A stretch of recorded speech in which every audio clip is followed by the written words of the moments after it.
뉴스의 깊이를 더해보는 뉴스 이슈룸입니다. 1년 가까이 이어진 18차례의 변론, 통합진보당 해산 심판을 위한 최종 변론이 오늘 열리고 있습니다. 그러듯 때 아닌 황장엽 전 북한 노동당 비서가 화제의 중심에 섰는데요.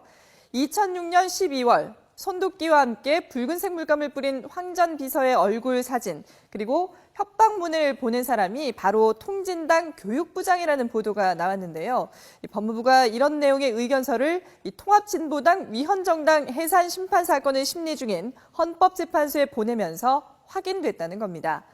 법무부는 통진당의 교육을 담당했던 사람이 이 같은 일을 저질렀다는 사실이 통진당의 종북주의를 잘 드러내준다고 보고 있습니다. 종북주의의 존재 여부, 법무부와 통진당이 매번 충돌했던 핵심 쟁점이었죠. 북한의 대남 혁명 전략에 따라 대한민국을 파괴하려는 당의 기본 노선에 근거한 것입니다. 국제의 첫 번째 징표는 바로 집권자가 야당의 활동을 방해, 금지하는 것입니다. 네, 그리고 바로 오늘 이 앞서 보신 두 사람이 최종 변론을 하기 위해서 다시 마주하게 됩니다. 1년 가까이 끌어온 통합진보당 해산 심판 청구. 헌법재판소는 과연 누구의 손을 들어줄까요? 전문가와 함께 전망해 보겠습니다.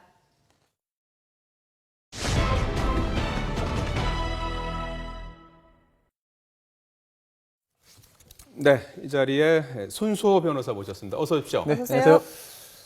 자, 우선 이 법무부와 통진당 양측이 제출한 서류만 무려 17만 쪽이고 한 1년 정도 지금 끌어왔는데 통상 이제 정당 해산 심판이라는 게 사상 초유의 일이지 않습니까? 네, 그렇습니다. 어떻게 보세요? 1년 정도 만에 이제 어떻게 끝나게 될까요? 오늘 최종 변론인데. 글쎄 사실은 일반적으로 다른 헌법 재판의 경우에 예. 수년 동안 정말 심리를 하는 경우도 있고 묵혀둔 경우도 묵혀져 있는 경우도 있거든요. 그래서 1년이라는 게 그 자체만으로 가지고 길다 짧다 판단하기 좀 어려울 것 같고요. 예. 다만 이제 선례가 없는 사건이기 때문에 글쎄요 아무래도 심사숙고하는 그런 그 과정을 거친 것으로 보이고요. 예. 오늘 이제 그 최종적으로 이제 그 변론이 결심됩니다만은 그 후에도 이제 결국은 결론을 내리기 위해서는 여러 가지 그 헌법재판관 6명 이상의 찬성이 있어야 되거든요. 네네. 그렇기 때문에 그로 인한 그 각자 그 개별 재판관들의 그런 그 의견 결정이라든지 그런 조합에 있어서 충분한 시간이 필요하지 않을까 생각이 듭니다. 그간의 과정을 간략히 정리했는데 함께 잠깐 보시겠습니다.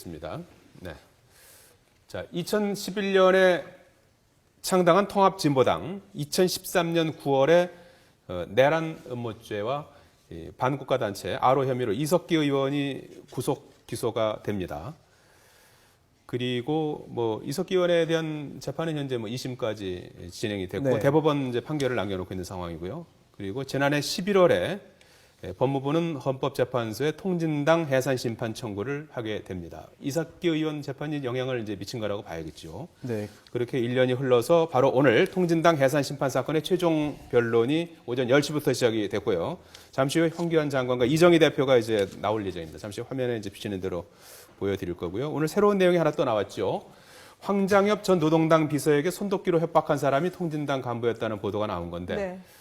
이거는 어떻게 막바지 해산 심판에도 어떤 영향을 줄 거라고 보십니까? 일단은 그 국민적인 정서라든지 이런 것에는 굉장히 안 좋은 영향을 미치는 건 사실일 걸로 보입니다. 예. 다만 이제 중요한 것은 지금 정당이라는 건 굉장히 보호를 많이 받는 그런 단체인데, 결사체인데, 이런 정당을 민주사회에서 이제 민주주의 국가에서 해산시키는 거는 굉장히 여러 가지 엄격한 평가를 거쳐야 되거든요. 예. 그렇기 때문에 또한 그 원인도 해산할 수 있는 사유도 정해져 있습니다. 예. 그 정당의 목적이나 활동이 민주적 기본 질서에 반해야 되는데요. 이러한 행동이 그런 당원의 어떤 당직자의 그런 돌발적인 그 일탈 행동이었다면은 그런 정당의 행위라고 보기 어렵기 때문에 영향을 미치지 못하겠습니다만 예. 여러 가지 그런 것이 한두 개가 아니라 많이 누적이 되고 또한 많은 사례가 보인다면은 그것 또한 정당의 활동으로 볼 여지도 없지 않아 있기 때문에 예. 그 점에 대해서 좀 많이 다툼이 있을 것으로 보여집니다. 예. 통합진보당의 전시인인 민주노동당의 내부 문건도 지금 계속해서 문제가 되고 있지 않습니까? 논란이 되고 있는 부분을 한번 좀 짚어보도록 하겠습니다. 예. 일단 이 민주노동당의 한 내부 문서를 입수를 해봤더니 한국 사회 변혁 운동의 지도 이념이 선군 사상이라고 적혀 있었다는 언론 보도가 있었죠. 이 선군 사상이라는 것은 군대를 앞세운다, 무력을 앞세운다라는 뜻인데요. 북한의 대표적인 정치 사상이기도 하죠. 법무부는 민노당을 계승한 통진당도 반국가 단체에 해당한다는 입장이고요. 반면에 통진당은 민노당 공식 문서도 아니고 정체도 불분명하다라고 반론을 펼치고 있습니다. 일단 헌재는 이 문건을 정당 해산 심판의 증거로 채택하지 않았습니까? 네. 뭐 통진당의 위헌성 여부를 판단할 때 이 전신까지도 이렇게 고려를 해야 되는 건가요? 사실은 엄격히 볼 필요가 있는데요. 예. 정당이라는 게 기존에 있던 정당을 뭐 승계했는지 정신을 네. 계승했는지 여부를 떠나서 별개의 그 지금 현재 그 형식을 취하고 있기 때문에 바로 그 예전 문서 때문에 바로 지금 통진당의 그런 위헌성이 증명된다고 보기는 어려울 것으로 보입니다. 예. 하지만 여러 가지 정황적인 측면을 봐야 되기 때문에 네. 통진당에게 있어서 유리한 증거로 보일 수는 없을 것 같아요. 그리고 민주노동당 부대변인 출신이자 통진당 비례대표 네. 후보였던 이제 황선 씨도 경찰의 조사를 받고 있는데요. 그 내용을 잠깐 좀 보시겠습니다. 황선 씨 같은 경우에는 지난 2011년 1월부터 230회에 걸쳐서 친북 성향의 인터넷 방송을 진행해 왔습니다. 김일성 주석의 가장 큰 업적은 후계 체제를 완성한 것이다. 북한을 이제 두둔하는 발언으로 꼽히는 부분인데요. 2005년에는 또 만삭의 몸으로 평양에 가서 원정 출산을 하기도 했습니다.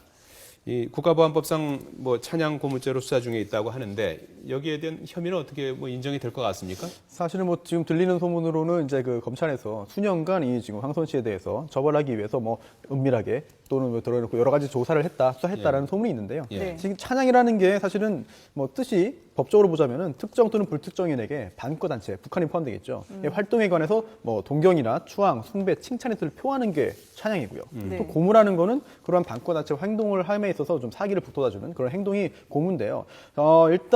일단 뭐 그 행위, 어떤 그 발언을 했는지 정확히 뭐 들어봐야겠습니다만 그러한 발언을 했다 그러면 찬양 고무 행위에는 해당될 것으로 보이고요. 예. 네. 다만 이제 그러한 행위에 해당됐을 경우에 과연 처벌될지 만약에 유죄라고 한다면 형량이 어떻게 될지는 좀 더 지켜봐야겠습니다만 이런 요즘에 여러 가지 정황들이 사건들이 발생하는 것 자체가 통진당에게 있어서는 약간 부담스러운 측면은 없지 않을 것으로 보입니다. 그렇군요. 일단 뭐 오늘 최종 변론을 마치고 나면 선고가 과연 이제 올해 안에 내려질 것인지에도 상당히 이제 관심이 집중되고 있지 않습니까? 일단 보면 정부는 좀 내심 올해 안에 했으면 하는 바람인 것 같고 통진당은 내년 2월에 이제 이석기 의원 선고와 맞물려서 좀 미뤄져야 된다라는 입장인데 어떻게 보십니까?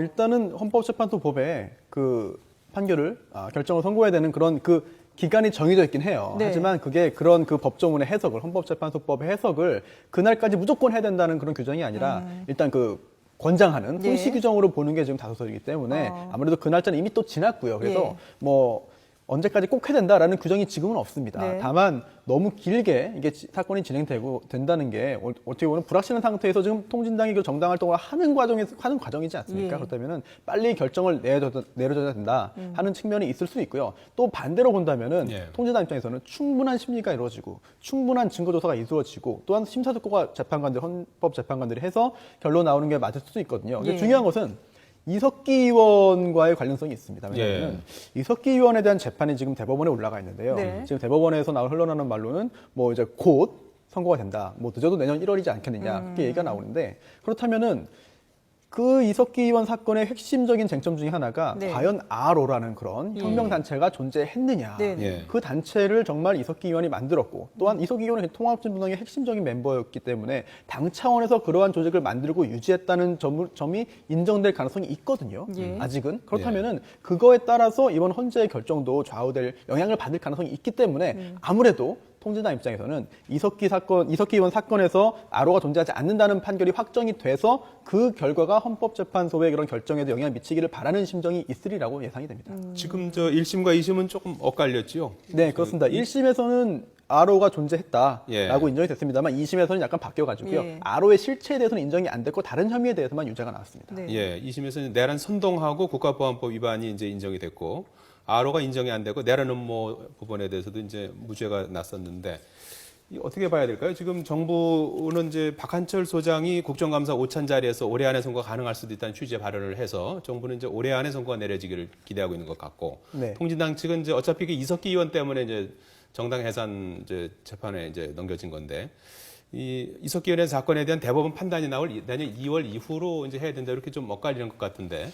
네, 사실은 그 헌재가 대법원의 그러한 판단을 기다릴 의무는 없거든요. 예. 더군다나 이제 대법원과 법원과 이제 헌법재판소는 별개이기 때문에 예. 더군다나 이제 헌법재판소도 1년 동안 굉장히 많은 심리와 정말 엄청나게 방대한 그런 증거 조사를 했기 때문에 지금 단계에서 독자적으로 판단할 그런 준비는 충분히 되어 있는 것으로 보입니다. 네. 다만 이제 헌법재판이라는 것이 결국은 어느 정도의 정치성이 들어갈 수밖에 없거든요. 그동안의 결정들을 보더라도. 그렇다면은 이번에도 글쎄요, 그 선고하는 그런 시기라든지 아니면 그 내용에 있어서 어느 정도의 정치적인 그런 판단이 개입될 여지가 좀 있을 가능성은 있거든요. 그래서 앞으로 언제 과연 선고를 할 것인지 그 내용이 어떨지는 굉장히 좀 큰 관심을 가지고 지켜볼 필요가 있습니다. 결론적으로 법리적으로 보실 때 손 변호사께서는 어떻게 결론날 것 같습니까? 글쎄요, 이게 예. 개인적인 의견을 말씀드리는 게 좀 어렵긴 합니다만은 네. 뭐 글쎄요. 변호사시니까 예. 개인적인 일단 입장으로 말씀하셔야 될 것 같은데. 통진당이 예. 좀 이제 일반적인 그런 그 헌법에 규정된 거에 반하는 그런 행동을 통진당의 구성원들이 한 것은 있어 보여요. 예. 그런데 그게 과연 정당의 잘못이냐, 예. 정당의 목적과 강령상에 드러난 것이냐고 본다면 약간 의문이 있기 때문에 네. 글쎄요, 바로 정당을 해산하는 것에서는 좀 부담이 있지 않을까 정도로 예상됩니다. 그렇군요. 뭐 이게 해산 결정이 나더라도 또 다른 이름으로 창당을 하겠다라고 지금 얘기를 하고 있는데 이것도 가능한 건가요? 그거는 만약에 그 통진당 당직자의 발언이라면은 그거는 정당법을 제대로 검토하지 않은 것 같아요. 왜냐하면은 오병윤 원내대표가 예. 했다는 얘기예요. 글쎄요. 예. 그거는 사실은 헌재에 의해서 정당이 해산됐다면은 그거를 승계하는 정당을 만들 수가 없습니다. 왜냐하면 그 강령을 뭐 똑같이 따른다든지 그걸 네. 추구한다든지 계승하는 정당을 만들 수 없기 때문에 예. 그래서 이름을 바꾸더라도 안 되기 때문에 그 점에 대해서는 통진당 층에서도 약간 좀 글쎄요, 너무 낙관적인 전망이 아닌가 싶습니다. 그렇군요. 해산 결정이 내려진 정당 소속 의원들의 거취는 어떻게 되는 겁니까? 그 부분이 굉장히 문제됩니다. 예. 뭐 일단 그 해산 결정이 나온다는 걸 전제로 해야 되는 겁니다만 네네. 만약에 나온다 네. 그러면 그 의원들이 굉장히 중요한 문제가 되는데요.